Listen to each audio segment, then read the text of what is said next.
Caste census यानी कि जातीय जनगणना जिसकी बात राहुल गांधी, अखिलेश यादव और सारे विपक्ष के लोग बहुत ही बढ़ चढ़ के जोरों शोरों से कर रहे हैं। आज मैं इसकी पूरी सच्चाई बताता हूं दोस्तों।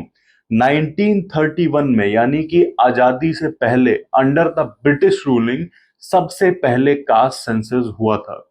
और इसके पीछे का मेन रीजन जो ब्रिटिशर्स ने कहा वो ये था कि अगर हमको लॉन्ग टर्म इंडिया पे राज करना है तो यहाँ पे दलित को और बाकी जातियों को बीच में बांटना ही होगा, यानी कि डिवाइड एंड रूल वाली पॉलिसी अप्लाई करनी ही होगी। उसके अलावा कोई भी हमारे पास चारा नहीं है अगर हमको लॉन्ग टर्म तक राज करना है। इसी मानसिकता के साथ उन्होंने 1931 में कास्ट सेंसस कराया, जिसका विरोध गांधी जी ने भी, आपके प्यारे राष्ट्रपिता महात्मा गांधी ने भी करा था।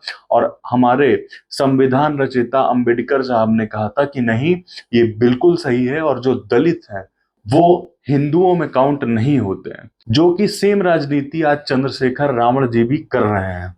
और इवन अंबेडकर साहब ने यह भी कहा कि अगर किसी गांव में मेजॉरिटी में दलित हैं, मतलब कि वहां की पूरी आबादी अगर दलित है, तो वहां का केवल और केवल दलित नेता ही होना चाहिए जिसको दलित लोग वोट देंगे।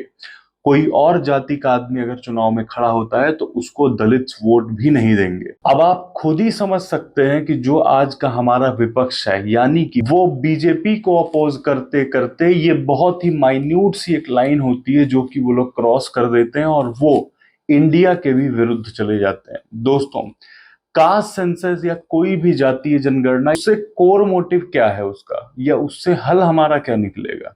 यही होगा कि लोगों को पता चल जाएगा कि भाई हम कितने हैं, वो कितने हैं, और बीच में हमारे एक मतभेद आ जाएगा, या तो मेजॉरिटी के बेस पे, या ऊंच नीच के बेस पे, या कोई भी कॉजेज लेके। और इससे केवल हम कमजोर ही होने वाले हैं। और बाकी अखिलेश यादव और राहुल गांधी के पिछले कार्यकाल के आप जानते ही हैं कि कितने इन्होंने काबिलियत अपनी का प्रदर्शन बहुत अच्छे से करा है।